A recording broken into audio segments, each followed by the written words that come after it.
We're here today in a village called Koduru in a Vizag suburb of Anakapalli. We're here to interview a farmer and ask him about what government schemes he uses. And if he doesn't know about them, we're going to educate him because it's the effort of farmers that brings food onto our plates. What do you grow on this farm? ఇక్కడ వంగ తోట వేస్తామండి. టమాటీ వేస్తాం 10 నెలల్లో. బీర వేసి ఇప్పుడు 3 నెలలు అయిపోయిందండి, మళ్ళీ వేస్తాం. సీజన్ పెట్టి వ్యవసాయం చేస్తామండి. ఇది ఏదైనా సరే నాటేయాలంటే సీజన్ పెట్టే. ఇప్పుడు ఈ సీజన్‌లో ఇది పనిచేస్తది కాబట్టి ఇది వేసాం. మళ్ళీ ఇది అయిపోయిన తర్వాత మళ్ళీ టమాటా వేస్తాం. అలాగండి. తర్వాత దీనికి ఈ భూమి సహకరించడం అది కొద్దిగా తక్కువ అవుతుందండి. మొదలు తెగులు రావడం, తర్వాత తెల్లదోమ వల్ల వైరస్ రావడం, ఇలాగ అన్ని ఇబ్బందులు అవుతున్నాయి. గిట్టుబాటు అవ్వడం లేదు ఒక్కోసారి. రైతు ద్వారాగా ఏదైనా లబ్ధి పొందాం గవర్నమెంట్ అంటే సహకరించడానికి ఓన్లీ రైతు భరోసా ఒకటి ఇస్తున్నారు జగన్ గారు. తగ్గిందే మనకి ఇన్సూరెన్స్ అని ఇలాంటివన్నీ ఏం లేవండి. వాళ్ళు ఇప్పుడుకొచ్చి పెట్టుకోమనలేదు. ఇప్పుడు పెట్టమని చెప్తున్నారు. ఇంకా అయినా కూడా ఇంకా రాలేదు. So, guys, he just told us that his farm is affected by viruses. And Geetamites, here's a question for you. Do you have a solution? Farmer should go to his field daily. He has to observe his fields, mainly in this rainy seasons. So after that, go to your near. If you want to have a preference, if you don't have any idea about it, please go to your near. There are so many agro homes, which tells you which chemical you should use for that virus, so that deal with it. Geetamites, do you know a scheme that can help this farmer and to help him cope with his losses? So today I'm going to speak about the Pradhan Mantri Fasal Yojana. This is one of the most important insurances for the crop production, for useful, beneficial for farmers these days.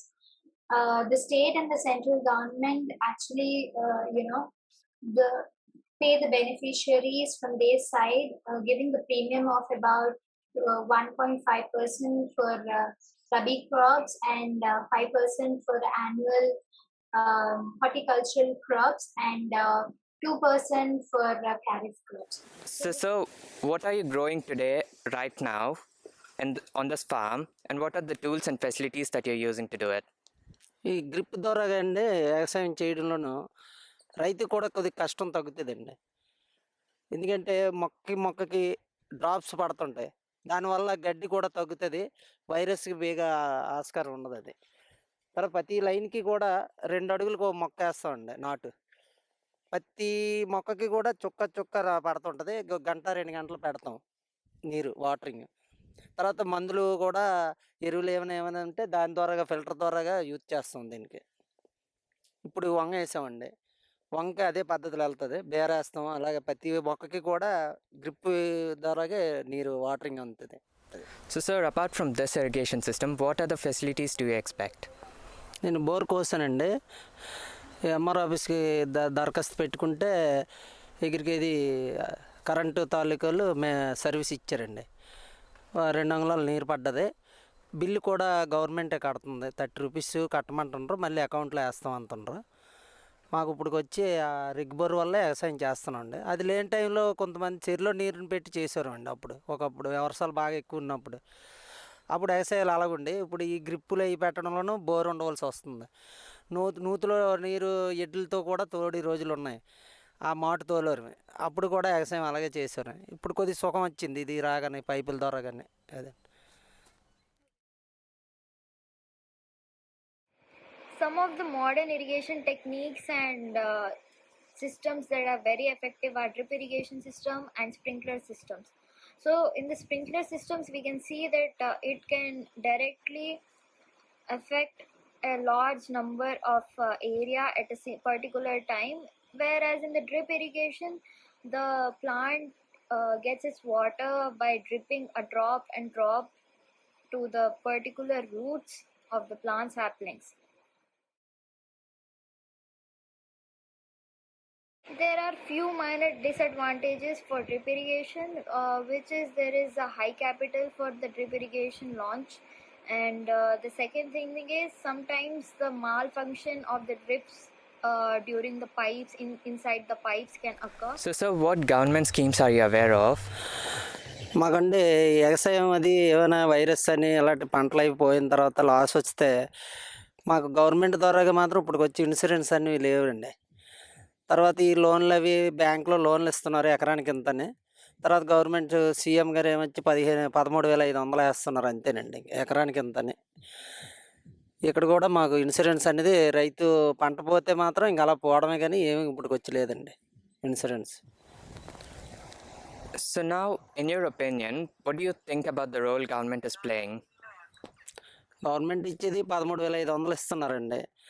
అది మరి నలుగురికి 5 ఎకరాల లోపు ఉన్న వాళ్ళకి అందరికీ అంతే పడుతుందండి. మాకు కూడా 2 ఎకరాలు ఉంది. ఆ 2 ఎకరాలకైనా అంతే పడుతుంది డబ్బులు. గవర్నమెంట్ ఇచ్చే రైతు భరోసా అని పెడుతున్నారు. ఆ 13,500 వస్తుంది.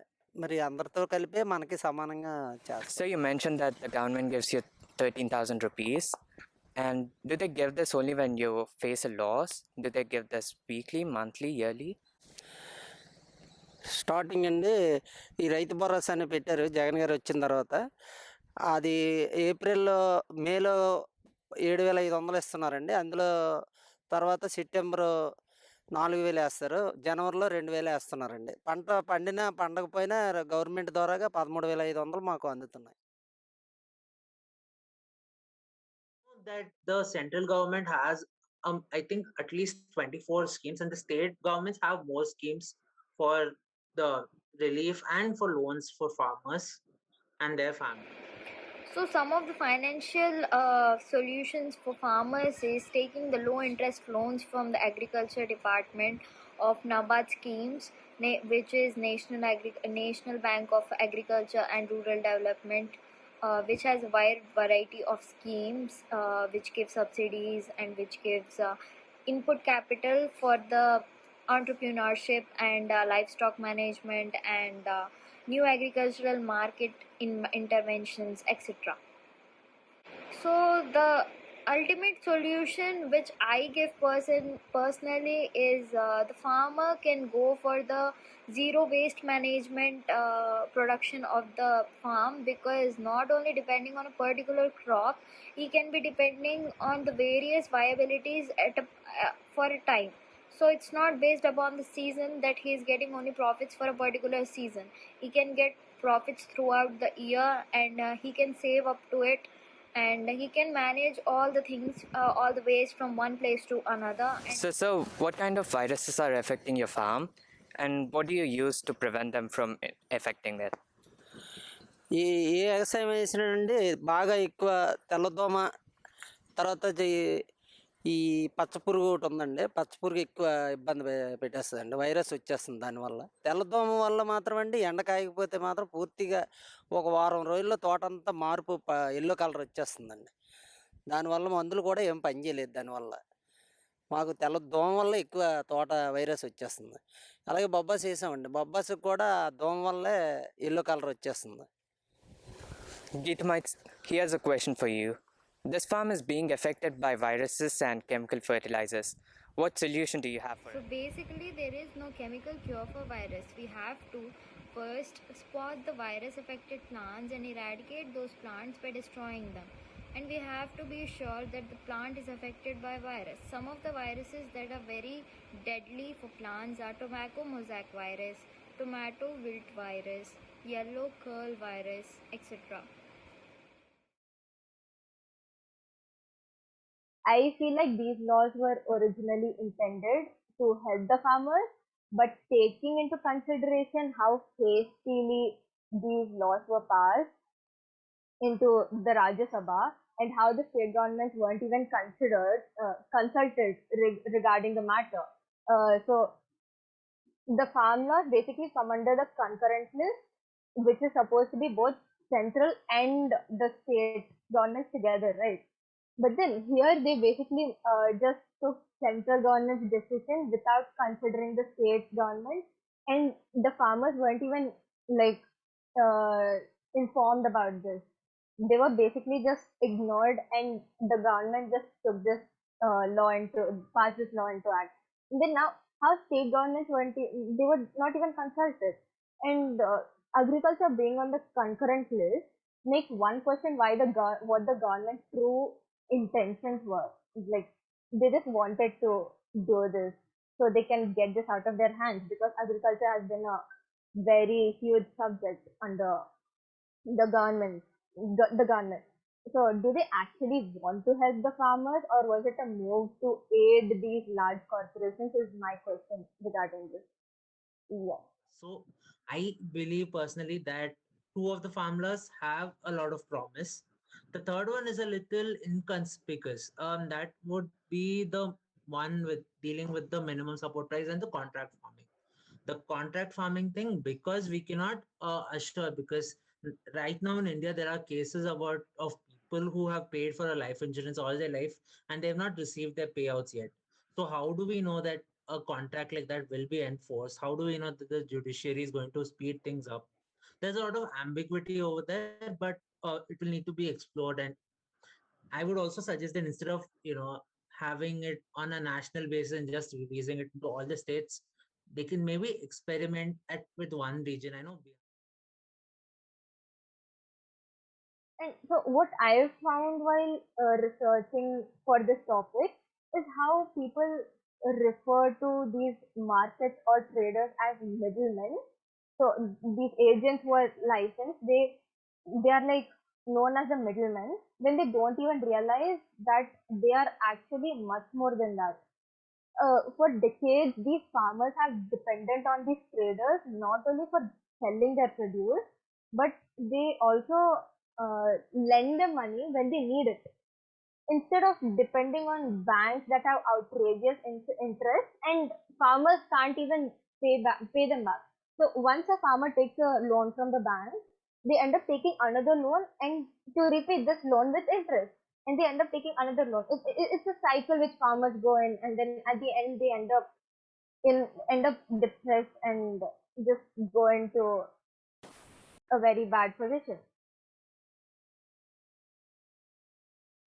Another thing that is very interesting is hydroponics, but not everyone can afford. So if hydroponics was to be made more available to people without the land, whosoever land is fallow now because of practices which are not sustainable, the land falls fallow, right? And they usually give it up to someone else, or they go into poverty. So if in that case, if someone's land is proven to be fallow for a while, for a period of 5 or 10 years or more, maybe the government could help them set up an alternative practice in farming itself, so they would not have to leave their profession and go to a different place and start anew. Those would be my suggestions. Thank you very much, sir, Mr. Naidu, for spending half a day with us. We truly hope next generation of students come up with new inventions and solutions to solve your problems. And we truly hope you keep at the great work that you're doing, be the determined person that you are. Thank you very much. Jai Kisan. Alright, thank you for watching this video. If you like it, consider liking and subscribing to the channel. We'll be making more videos like this with better quality, so stay tuned for that.